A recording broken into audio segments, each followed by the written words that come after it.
Welcome to Missouri Star Live. I am Misty Doan, and it is so great to be back with you. I have missed you. Extra special thanks to Jenny and Natalie for stepping in while I was at home. I really appreciate you guys. And Liz, always behind the camera, making things work, and our fabulous camera crew. So shout out to them. We couldn't do it without them. So let's see where we have everybody tuning in from. We have Martha from Arkansas, Shirley from California, Ada from Anchorage, Alaska. Who do you see on your end, Liz? So we got Deborah from sunny Oklahoma. We have Cheryl from Romeo, Michigan. And it looks like Mount Clemens, Michigan, Belinda Riddle. Awesome. Very good. Well, thank you guys so much for being here. Like I said, I'm so glad to be back, and I'm really excited about this project that I'm going to share with you today. So this quilt behind me is Jenny's beautiful antique lace pattern, but we kind of flipped the pattern on its head and used this beautiful Shibori blue collection print from Tonga Batiks as our background, and use the white where you would have had the print in the original pattern. And so this is such a gorgeous quilt. I love how by swapping the fabrics you kind of get this snowflake effect, which I thought would be perfect leading into winter, and it really does also look like lace, which makes the name very appropriate. So the fabric that I used for the entire quilt top that you see here is this flash tie-dye. This is from that Shibori blue collection, and it is just so beautiful.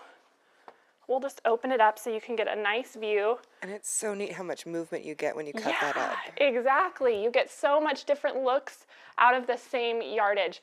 Now these do only come in yardage. They're not available in pre-cuts, but like I said, that works great for this particular pattern. I believe you need 3 1/4 yards for out of this yardage here, this flash tie-dye. And so that's what I started with, and then we're going to cut that down just like we would traditionally with our background fabric. And because we swapped it, you can actually pick up a roll of these, either the Kona or we actually, I think, have white batik. Yes, we do. We do, yeah. I just only had a Kona, so that's what we brought. But just a roll of 2.5-inch strips will work perfectly, and then you kind of have most of your cutting out of the way. So grab one of those and your 3 1/4 yards of whatever print you decide to use for your background in this quilt, and let's dive into making this. So this is really cool, because if you're like me, big blocks are your friend. So this is our block on this quilt. It's so beautiful, and I think it measures 20 inches finished. So yeah, that should be right. Measures 20 inches finished, so it's this great big block. It comes together super quick, and we just actually have 3 across and 3 down. So 9 big blocks is what you're making here, and it just is so stunning. So let's get started and show you how to do this. So the first thing you're gonna do is from that, your batik print, in this case, you're gonna cut some 2.5-inch strips, and for each block, you're going to need 2 print and 2 background strips. And what we're gonna do is we're gonna take it to the machine, and we're gonna lay these right sides together, just like so, and then we're gonna sew a 1/4-inch seam on both sides to make a tube. So let's go ahead and start doing that. And you can, I don't know if you guys can see here, but because the white roll that I'm using has pinked edges, they just kind of hang over either side that I cut here, and that's totally fine. I'm just going to put my fabric evenly in between and just decide if I'm going to use the fabric to measure my 1/4 inch or the peaked edge to measure my 1/4 inch, and I'm just going to do the same thing throughout. As long as you're consistent, it won't make a difference. So let's just do that. And the other thing I wanted to say is the batiks, because they're batiks, they don't actually have a right side or a wrong side. Exactly. So if you're using the fabric that we have selected for this project, you can just pick it up and go. I'll try and get some Jenny speed going down these strips. We'll see what I can do. She's so fast. All right. Just keep it lined up.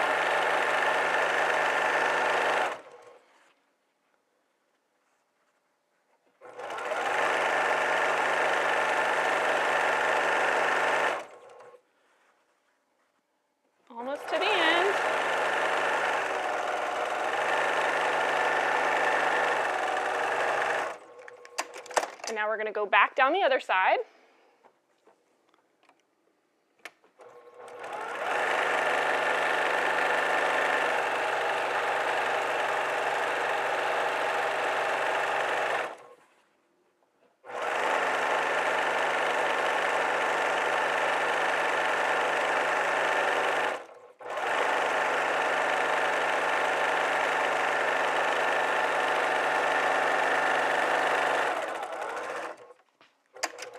There we go. And so like I mentioned, you're going to need 2 of these strip sets that we've sewn on either side for each block. So you're going to need a total of 18, just like this, to make the entire quilt.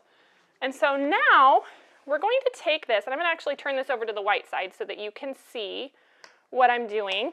And I've got my Clearly Perfect slotted trimmer. This is trimmer B, which means it's the whole measurements. That's what we're going to work with today. And we are going to, I'm actually going to start on this end. We are going to lay this dashed 3-inch line right on our seam line, just like so.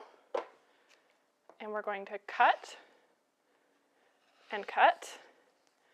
And when we open this up, we'll have half square triangles. And you're just going to continue all the way down both of your strip sets. Let's do this one more time. Snazzy. So snazzy, right?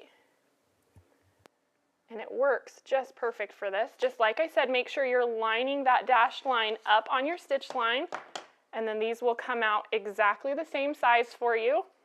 We'll just go ahead and cut a few more. And while you're cutting, we notice you're cutting from that side because you're a righty. That's exactly right. And Jenny would cut from the other side since she's a lefty. So keep that in mind, folks, as you're cutting. It's going to be easier for you to cut depending on which hand you use. Yep. So we've got that one, and then we'll just rotate this, lining it up on that stitch line and making sure my edge is still lined up, and making a cut. I don't know if you can see here. If I flip it over, I think you can. There are a few little stitches that are on the opposite side. Don't be alarmed if that happens, because when you go to open it up, they will just pop right out. And then You'll have a perfect half square triangle. No seam ripper needed or anything. Exactly, no seam ripper needed. You're doing it correctly. If you see those little stitches there, you don't need to worry about it. So let's go ahead and press a few of these back just to get them ready to go. And I will turn my dark side up so that we can roll these back and press them to the dark side, just like so. And because we've used that Clearly Perfect trimmer, these are all squared at 3 inches and ready to be set aside to start making the rest of the quilt. So the next thing you're going to want to cut out of your beautiful batik print is some 3-inch strips, and we're going to use those to create background squares as well as some 3 by 5.5 inch rectangles. So you're going to subcut that for the different parts of your block. But let's go ahead and get started with the center of our block, which if you see here, the center is actually this pinwheel. So we're going to start by just taking 4 of those half square triangles we made, and we're going to make a pinwheel. So let's make sure we're going to start with the dark color down towards me to make sure these all match up, and we're just going to spiral these around, and then now we can sew these together and these together. Take this over to the machine.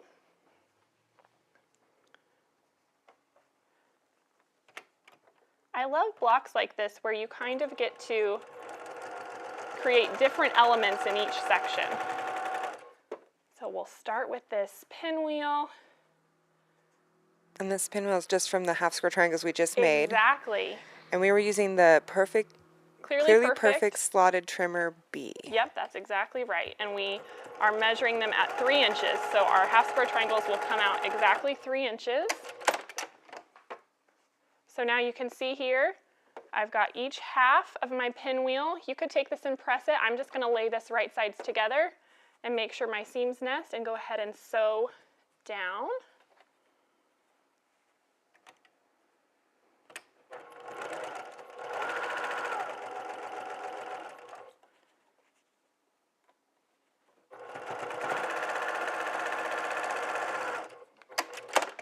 there is the pinwheel for the middle of our block. Cute.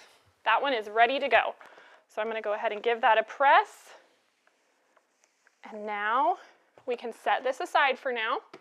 So next up, we are going to create some flying geese units. And those, let me show you on the block again, those are the parts that go out from your pinwheel. So they kind of make a plus. Hopefully you can see them. And these are the flying geese that we'll be making. And there's rectangles that go on either side. So what we have again are those same half square triangles that we created. We're going to put them together so that, notice I had to check, so that the print is touching. We want the dark, beautiful Tonga batik is what we're going to make our flying geese with. So we're going to put those together and go ahead and sew this down. So we have a question from Allison. She says, is there a difference between making half square triangles by sewing this tube method or using layer cakes? Why would you use one method versus the other? That's a really good question. So generally when we are choosing a method for making half square triangles, it has to do with two things. One, the size that we want the half square triangle to end up, in this case 3 inches. And so we have no waste when creating it with this method, which is great. We want to make sure our fabric goes as far as it possibly can.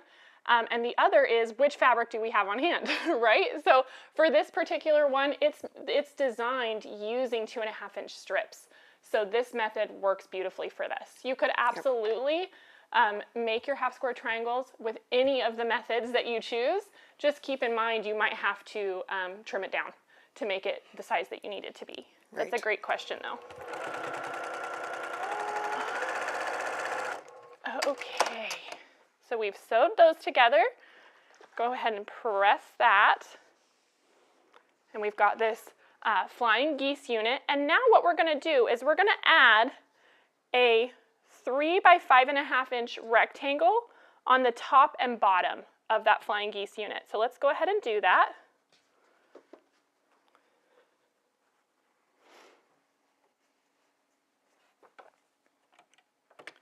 And if you have any other questions come in, Liz, you just shout them out for me. You got it. So we'll just repeat, that's a 3-inch by 5.5-inch rectangle.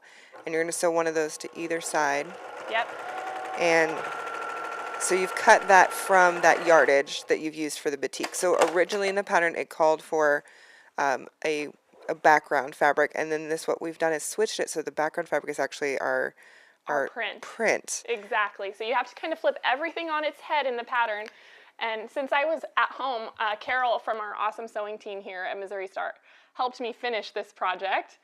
Carol. I know, she's a rock star. Thank you so much. And she was so funny. She had to redraw all of the diagrams that were in the pattern so that she would make sure she put everything right, which I thought that was awesome that she took the time to do that. It's actually a good note. Like, one of the things I've heard Natalie say too is it's your pattern, you can write on it. Exactly. So I've started doing that where I will write what color I'm putting where to help me as I'm going through. Yeah, so there's no reason to worry about marking it up, especially if you're the one who's going to be using it to make these quilts. All right, and I'm just making sure this is all lined up.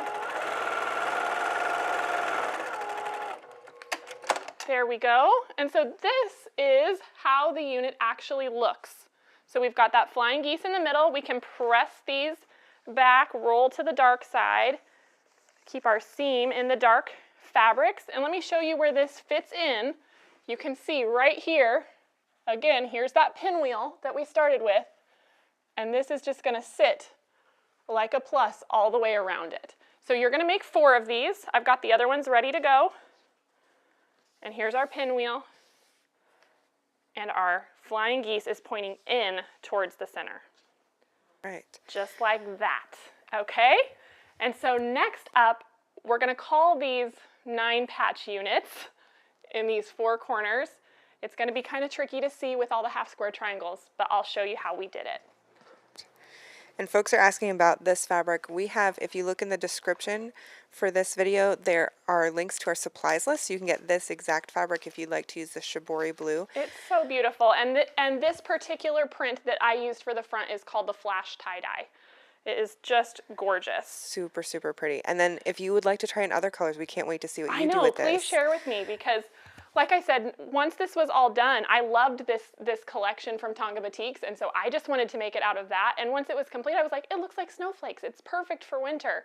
And so I think any kind of holiday fabric would be really fun to see that snowflake print really shine. So that's really, really exciting, and I can't wait to see what you guys make. So this is the 9-patch block that we're trying to make, and the good news is every single one of them is assembled exactly the same way. So let me take, I have some 3-inch squares of our print and some of our half-square triangles. So you need 4 of the 3-inch squares and I believe 5, yep, that would equal 9 of the half-square triangles. And so let's just go ahead and follow this for the layout to make sure we have it exactly right. So we have our print going down, our solid square, and our print going down in the opposite direction. That's pretty straightforward.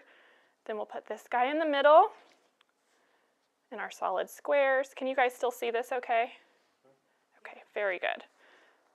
And then this one goes like so. Have to be extra careful. Again, this is one of those that you really want to watch the diagram.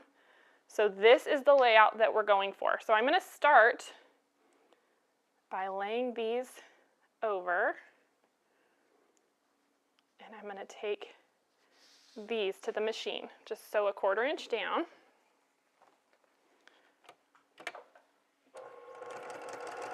And some good tips coming in from you guys about marking your patterns too. So Sarah Connell says, I take a little scrap of what I'm using and glue it to the pattern or a copy of the pattern. That's a great idea. So I know what's where. That's a great idea. So this is actually one of my favorite ways to make 9-patch blocks. I am not cutting my threads in between. I'm chain piecing these together as I am attaching the rows. And it just keeps them in order. It keeps them in order so it kind of acts like pins, which I love because I didn't have to take any time to pin. All right. So we have those done, and now I know when I open these up, these are still going to be right with how I laid it out, but because I need to turn my fabric this way, I'm going to flip it. This might get tricky with my half-square triangles. I thought this would work, but I'm going to go ahead and lay them over first to be safe. Oh. Yes. Usually you would flip it and start from the bottom, but because we need our half-square triangles to go a certain way, I'm just going to go ahead and make sure that that's happening before I flip this around. Nice moves. Okay. Yes. All right, there we go. And then same thing, we can just make our way down this side. Take some time, make sure we're lined up. Keep our 1/4 inch nice and consistent and just keep going.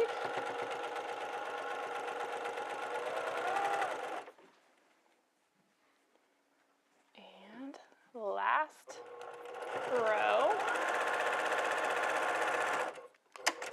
There we go. And so now those are in order. And when I take this to press it, I don't have to worry about remembering which one goes where.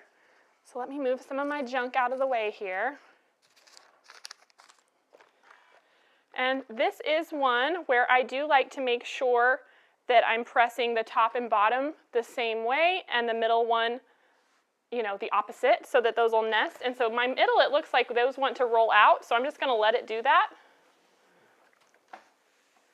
You do have to kind of work with it a little bit when you do have them attached together like this, but I still think it's worth it in the end.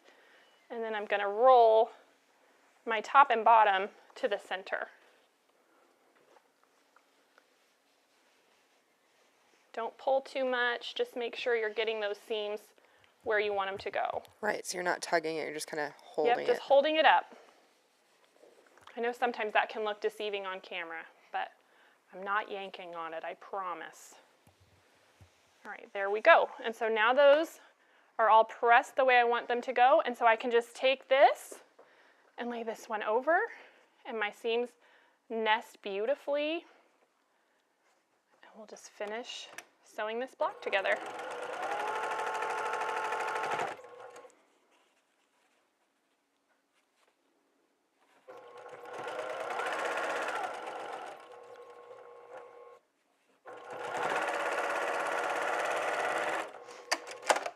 we can flip this around and go down the other side.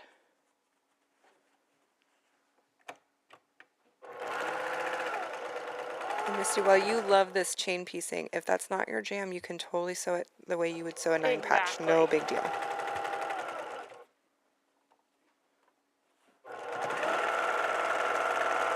And yes, Lisa and Joanne noticed this is the antique lace pattern. Yes. We've just kind of flipped it so that the background is the foreground and the foreground is the background. Exactly. Just trying to give you a new idea of how to use this awesome pattern.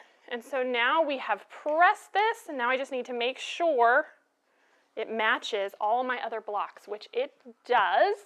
So now I have 4 made exactly the same way. So let's go ahead. Here's our completed block, remember? This is how we want it all to be laid out. So let's make sure that we're following that. I'll move it up here to the side. So remember, we start with that pinwheel in the middle, if I can find it. And then our flying geese units point into the center. And now, the part of the 9-patch units that has kind of this, where the half square triangles go in the opposite direction, I guess. I don't know how much more clearer to make that.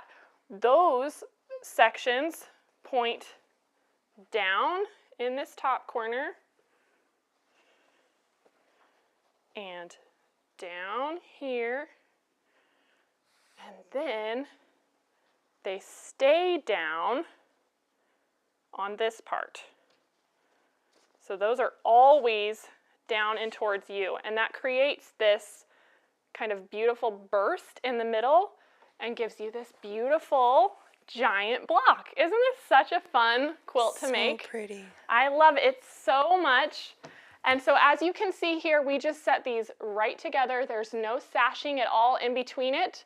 We did go ahead and add a 2.5-inch outer border to just frame this up. We used the exact same print that we used for the rest of this. Then let me show you this gorgeous backing. Ooh. Isn't that so pretty? I love it. This print is called Twilight Tie-Dye from that same Shibori Blue collection. It's just gorgeous. And so here is that up close.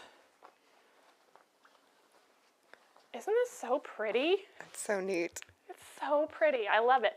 Well, and the other thing that's really great about this is this feels tropical when I just look at the fabric, and it like makes me dream of the beach someday again. But then, like I said, this beautiful wintry finish as you put it together in this pattern, and I love that. So again, this is the Twilight tie-dye. That's what we used as the backing. And then I don't know if you guys can see this fun different print. It's called Walnut tie-dye that we used for the binding, but check this one out. Isn't this one beautiful as well? They're all just so unique and gorgeous. I really love this quilt, and I super hope you guys give it a try. And I encourage you to look at all of the patterns you have and think what would happen if you swap the print in the background, because it can really give you a beautiful finish. And do we have any other questions, Liz, before we finish up? We just want to recap. I think that how much yardage we need for the top is about 3 1/4. 3 1/4 yards of this beautiful Tonga batiks that we used for the front, and then a roll of 2.5-inch white strips. Whoops, I'm gonna throw that off the table. It's fine. So that's everything you need to make the quilt top. I can't remember the yardage on the backing. Ugh, I should have wrote that down. But we can add that in the comments to this. No worries. Absolutely. Oh, and you will need this Clearly Perfect slotted trimmer B for the 3-inch measurement. It works great for this method. Yep. But yeah. And then we just had an eagle eye check on the square. You want the final block to be somewhat symmetrical, right? That's how it goes into the piece, or is it kind of not so symmetrical? It's hard to tell. I'm not understanding what you're asking me. You mean when you set them together? Yeah. You're just setting them side by side? You're setting them side by side exactly the same way. Okay. Yeah. So like here's our block. Let me show you here. if I can reach the top. But you can see, here's the top of our block that we laid out on the table. Yep. Remember, our piece is going opposites. We're going down the whole time. And so that just sets in just like so. Beautiful. And you just continue it down. Make sure I'm on the right spot. There we go. And it just continues down. So it's really, really simple. You don't have to do anything crazy on the layout to get this effect. And it's such a beautiful block. And it just makes the secondary pinwheels, Yes, and it all just comes together. Exactly. Awesome. Exactly. So awesome. Thank you guys so much for being here. We really appreciate Yay. it. I hope you have a fabulous week, and I will see you next time.